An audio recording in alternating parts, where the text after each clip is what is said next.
Dr. Sam Shea has extensive experience in genetics, and he is one of the first people who I knew professionally in this field who's really using the new science of genetics to help people.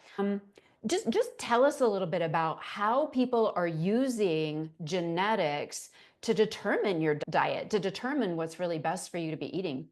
Sure. So genetics and diet, diet's probably the most controversial subject in all of health. Like everyone, depending on the time of day, has a different opinion. And the you don't know if you should be eating carnivore or kale chips, and neither the two shall meet. I live in the People's Republic of Boulder, so like the kale chip contingent is quite strong. They're throwing them like shurikens, at people who dare even look at the meat aisle. My observation of being a clinician for so many years is that diet is not just nutritional, it's emotional, it's cultural, it's about your access to different foods. It's about that there's many other nuances around, like you can have therapeutic diets, you can have different diet changes when you travel, diet changes depending on your particular circumstance. But what does not change is your genetics. And so there's a genetic foundation that people really should focus on as the foundation, because people can also use their diet. They change their diet based on their personal interpretation of how their diet affects their politics, the economics, and the environment. And I'm not here to describe or discuss or dissect any of those three variables, but they're very important variables for a meaningful part of the population. And what I would say is, before we think about diet and those larger concerns, environment, politics, and economics, first find out genetically what you're built for. Start there, and then you can modify your larger concerns to your personal requirements. So genetics is a foundation. The problem with most genetic testing that's out there is that it can lend itself towards, and you'll forgive the polysyllabic phrasing, fatalistic nihilism.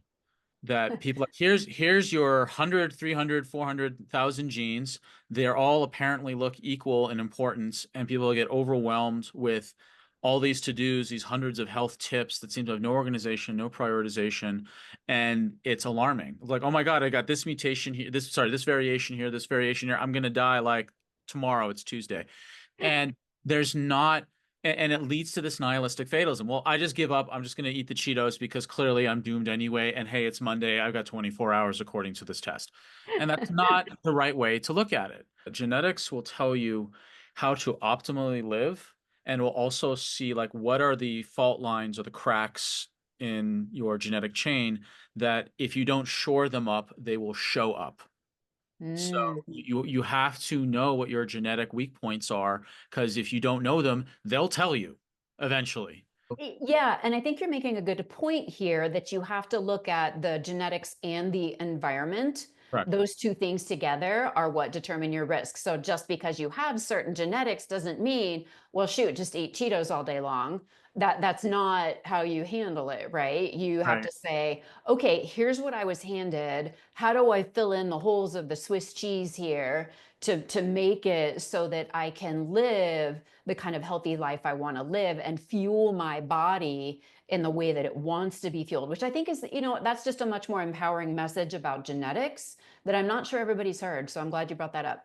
So the metaphor to think about is that you have a specific gene called the AMY1 gene, and that creates salivary amylase. It's the enzyme that breaks down carbohydrates in the saliva. Now, the variation, the green, yellow, red dot, that determines, we'll just use an image like you've got a fort, which is your digestive system, and you've got Vikings charging the fort. Those are carbs. And then you've got cannons lining the fort that are keeping away, mowing them down. So the green, yellow, red dot of the AMY1 gene is what kind of cannon is it? If it's a green cannon, it's like 100 bullets per unit of time. If it's a yellow, it's like 95. If it's red, it's 90. And the reason I'm using 90, 95, and 100 is because in this particular case, the variation of the AMY1 gene doesn't really shift its output. Many genes, if you have a green dot versus a yellow dot versus a red dot, it's a huge difference in how they function. That's not really the case with AMY1. But what does matter is how many cannons are lining that fort. So I would rather have 9 cannons, 9 red cannons that shoot 90 bullets each versus one green cannon that's shooting 100. Ketos are like they have only one copy. Paleo folk are 2 to 4. Mediterraneans approximately 5 to 8, and the high carbs are 9 and above. I was eating a perfect Portlandia Mediterranean diet. I knew the names of my farmers and their chickens. And the quinoa was grown by left-handed monks picked on the last harvest moon while they were sun to and low to whatever. And I was still having these energy ups and downs, and I still wasn't feeling well, and I had digestive problems that were quite embarrassing. And then when I ran my genetics, like I was eating like as a 6 or a 7, but genetically, I'm a 2. Hmm. I'm a 2. I have the second lowest carb tolerance possible. Mm-hmm. So when within 1 week of switching to my genetic capacity to break down carbs, my digestive problems just went away. So it wasn't a quality of carb issue, it was a quantity issue. So Yeah. this is what I'm talking about. There's a three-dimensionality to genetics. It's not just green, yellow, red. It's like the like how many copies are there? And that really, really matters. And it's this is like only now just kind of like I have to send off the swabs to Australia, like because there's not really a lab in the US that does this. So and if people know what their carb tolerance is, that's huge input for the rest of their life dietarily. And that's just the carb. We haven't even gotten into the trigger foods or the diet and behavior side of it. Right, right. And I think that what's important about this for people with migraine is Mm, that you need to make sure that your brain has a steady supply of fuel, right? If your mm. brain doesn't have the fuel it needs, it's going to increase your chance of getting a migraine. We all know skipping meals can cause migraine. So, how do you give your brain that steady supply of energy that it needs? And many people in my community who I've worked with know their AMY1 gene. We don't do copy number, but it's, the typical red, green, yellow. So for people who have the red light version, that is just going to mean that once those carbs hit your gut, your body is literally not going to be able to break them down as well as other people's bodies do. And that's not the best way for you to eat to fuel your brain and to reduce your migraines as much as possible. So, Yeah.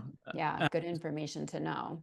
My it's the other elements around diet would be trigger foods. So this is identifying are you genetically vulnerable to say celiac disease Right. and that means off gluten. Now there's you know better than anyone about like gluten headaches and gluten all those problems with gluten. The one great thing about doing a genetics test is that it's inarguable. There's certain personalities that will only respond to a genetics test to change behavior. But you throw a genetics test in front of them, you can hear their brains stuttering. Were they trying to justify eating gluten and they realize they can't? So it's good to know if you can't do gluten because then it's inarguable and we're done with the argument. Get off gluten, end of story, period. Let's move on. Let's just move into the second stage of grieving here.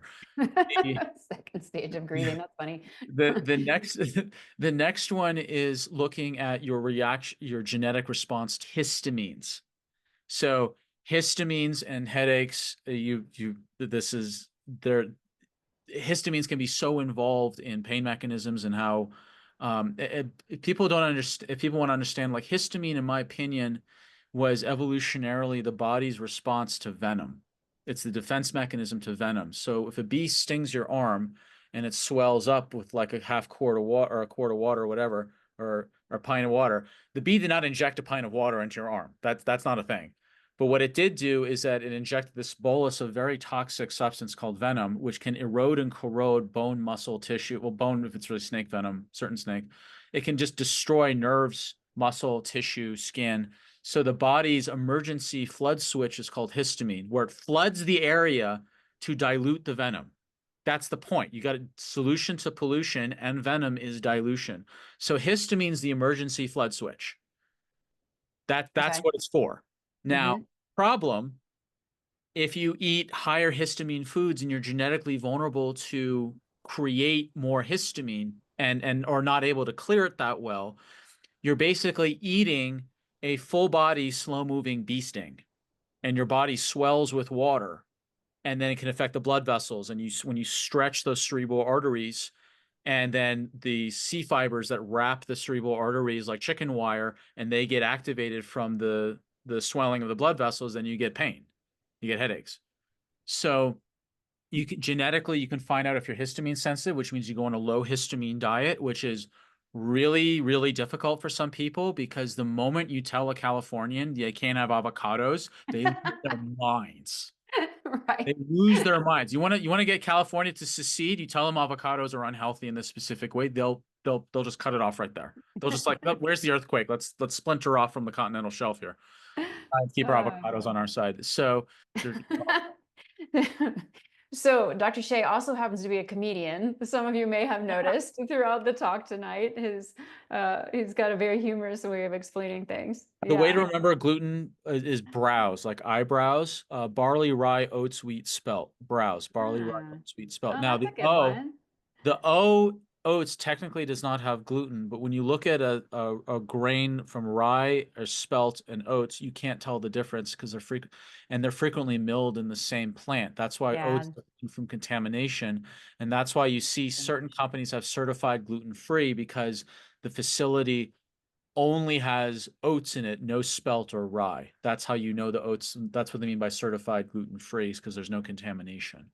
Yeah. So, I want to go back to something you said a minute ago, though. You were talking about the histamine reaction and all the extra water that accumulates in the body. And I've heard you talk a little bit about different types of weight gain and Mhm. this inflammatory water weight Sure. being one of those types. Is that what you're talking about? Is There's three. I've identified three main categories of weight gain in the genetics. So you got inflammation slash water weight, hormonal toxic weight, and caloric fat weight. Now, caloric fat weight is the people think the most of, and is actually the least common cause of weight, the least common. So caloric fat weight is you eat calories, and these are the genes that are related to fat metabolism, the genes that metabolize fat, that metabolize satiety, like the LEPR1 gene, LEPR2 gene, mCAR, the UCP genes. That's like calories in, calories on model. All right. And that's actually the least common source of weight gain that I see. The second cause is hormonal toxic weight. So these are people who have trouble with detoxing, and the with phase two liver, or the phase one is pushing too hard, or phase two is not moving fast enough to clear things out. And you want to think about the detox system as a washer dryer. So you take dirty clothes, you put them in the washer, and then you put them immediately in the dryer, and out they come, and they're all good. The problem is that if you take dirty laundry, you put it in the washing machine and you wash it, but you don't put it in the dryer, it's going to get moldy and worse than if you had never washed it at all. Moldy and worse. You can have genes that make your washers extra fast and push more and more wet laundry into or you could have weak phase two genes where your dryers are slow. I'm curious, are the genes that control these phase one and phase two pathways, are they GST1? The GSTP1, that's the rate limiting step for glutathione conjugation. So this is kind of the highest priority. If you were to pick one, I'd pick that. That's the one I would pick from a phase two point of view. For those of you who've had your genetic testing done with me, the relevant ones are the CYP1A1 and 1B1. Those are going to be your phase one. The GSTP1, that's going to be the phase two. So I think those are good take homes on that detox info. So you can either have an overactive washer and or an underactive dryer, and both will lead to problems. And the reason why it relates to weight is because fat cells are the dirty closets of the body. Everyone's got a dirty closet somewhere. And you just like, I don't know what to do with this. I'm just going to shove it in there and just close the door and hope it doesn't try to claw its way out. So the fat cells are storage for toxins. And and people may have experienced this where if they detox too quickly, if they lose fat too quickly, they get migraines, they get sick, they get all sorts of weird neurological issues. So that's the hormonal toxic weight, where people are just storing toxins because they can't detox properly and they put on weight that way. Then the most common source of weight is inflammatory water weight. This I see this the most often. Now people think, wait, but they eat so much calories and then why are you saying they get fat? Why is it inflammatory? Because the calories they're eating are inflammatory. You got, Mm, chemicals, preservatives, junk food, too many carbs for your capacity. You're creating all this inflammation. So the reason why inflammation leads to water weight is because when you're inflamed, when you have inflammatory chemicals, it goes right back to that histamine thing. It's just slightly different mechanism. Histamine's the emergency, let's flood the place with water. That's the emergency. We got venom. Another slower form is you eat inflammatory foods or have exposed to inflammatory chemicals or, toxins can create inflammation, whatever it is. And the solution to inflammatory chemicals is also dilution. So the body will retain water in the spaces between the cells to dilute the inflammatory chemicals from landing on and damaging those cells. So this is where people put on water weight. They swell. And you can do this from over exercising, where you create too much inflammation. You can do this from poor diet. You can do this from not sleeping well enough and just inflammation builds up because you're not clearing it. Genetically, you can identify what you're at risk for. Are you an inflammatory weight gainer? Are you a hormonal toxic weight gainer? Are you caloric fat weight gainer or some combination? And then there's different protocols depending on what your gene type is. You do not you do not give someone who is an inflammatory water weight person who's overweight. You don't shame them into exercising more and eating less because if they over exercise, they get more inflammation. That's what I'm not using shame as a recommended tool, but exercise would help a caloric fat weight person if they were low inflammatory risk. Whereas with the inflammatory water weight, it's a totally different lifestyle where you get off the inflammatory foods, you plan in recovery periods in between days of exercise, you focus on walking and movement, sleep, hydration, and you do an anti-inflammatory diet and nutritional supplemental protocol and lifestyle protocol, not burn calories as fast as you can protocol. So yeah, because that it's not going to help you. Yeah. yeah, and it's all relates to, inflammation and migraines. I mean, you can sketch out that pathway, and one of the main purposes of medication is to buy time to find out what's actually causing the issue that necessitated the medication in the first place. It's to buy time.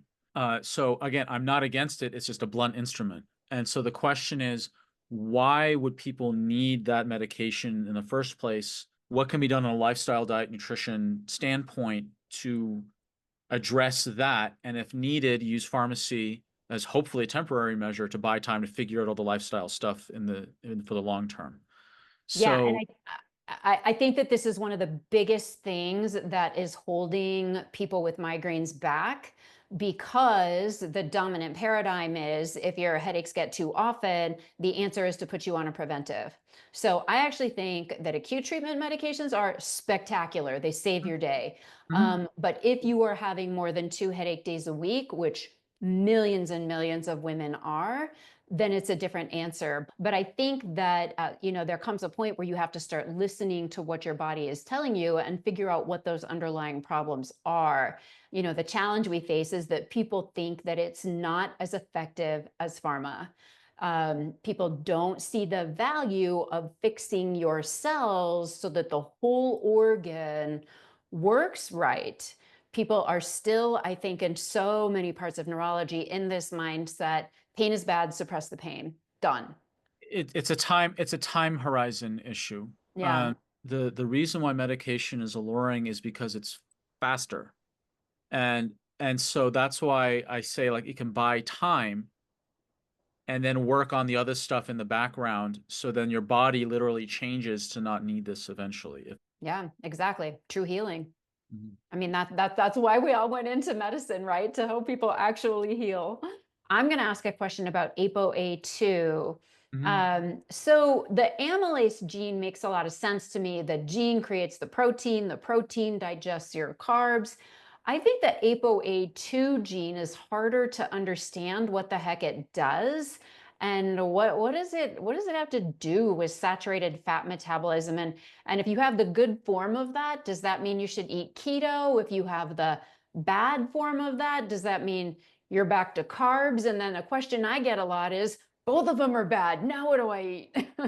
Yeah, I'm gonna answer it in a way that might be infuriating to some and absolutely relieving to others. So here we go. Okay.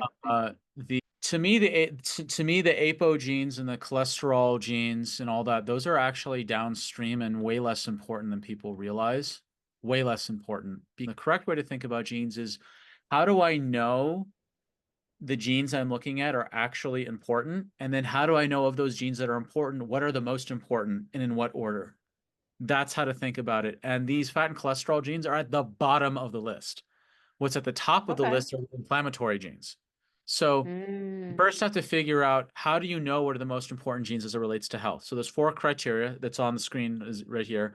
Number one, which genes influence the main drivers of all diseases? And the main drivers are inflammation, cell defense, which is broken down into free radical damage, scavenging in the mitochondria, and liver detox, your ability to use vitamin D, methylation, cardiovascular health, and fat and cholesterol metabolism. So, do the genes affect these categories, yes or no? Okay, so then of those genes that do affect those categories, which are the genes that are upstream? So there's hundreds of genes that influence inflammation directly or indirectly. I want to know the top 15. Those are the generals that control the foot soldiers underneath. So I want to look at the highest priority genes that control the most important drivers of all diseases. Then, of those genes that are left, which ones have at least 10% variance in the population? Are they at least 10% of the population have green, yellow, red dots? I'm not testing for a 0.00001% possibility of a green, yellow, of a red and yellow dot. Now, it's important for that 0.00001% person, but that's not that's like a super niche PhD level, like, specialization genetic issue. Then the last criteria, after you filtered out the ones that have at least 10% variation, is, of the remaining genes, which have peer-reviewed scientific research articles done on humans, not wombats or nematodes, that show that lifestyle, diet, nutrition change the expression of the genes in the way we want. So those are the four criteria. And after approximately 25 to 30,000 genes in the human genome, this leaves only about 150. Hmm. That's it. Only about 150. And then you organize those into their priorities. So inflammation is the highest priority. So fat and cholesterol metabolism is the lowest priority of the drivers. So when you ask me about ApoE2, I'm like, cool, kind of don't care until they've settled what's going on with their inflammatory genes, their free radical damage scavenging genes, their liver detox genes, their VDRs for vitamin D, methylation, cardiovascular. We've got a long list to check through before I'm even concerned about ApoE2. Got it. Okay. Great. And then the way to work with them, this is a real client of mine. Like, they've got one, two, three, four, five, six, seven, eight, nine genes of the 15 inflammatory genes that are red and yellow. So how do I work with them? I don't give them nine separate lifestyle recommendations. I look for, what are the fewest number of recommendations that, according to the peer-reviewed research done on humans, certified wombat-free research, what are the fewest number of lifestyle interventions that will affect multiples of these genes? So I can give like one intervention that affects 8 out of the 9 in the way we want. And then the next recommendation affects 6 out of the 9. So can I figure out what's the fewest number of interventions that affect the most number of variations on the most important genes? And then that way I give people, here's your like half dozen things to do, not the 60 things to do. Yeah, that's a lot more doable, right? Totally. And that ends the nihilistic fatalism, our Right. buzzword of the day.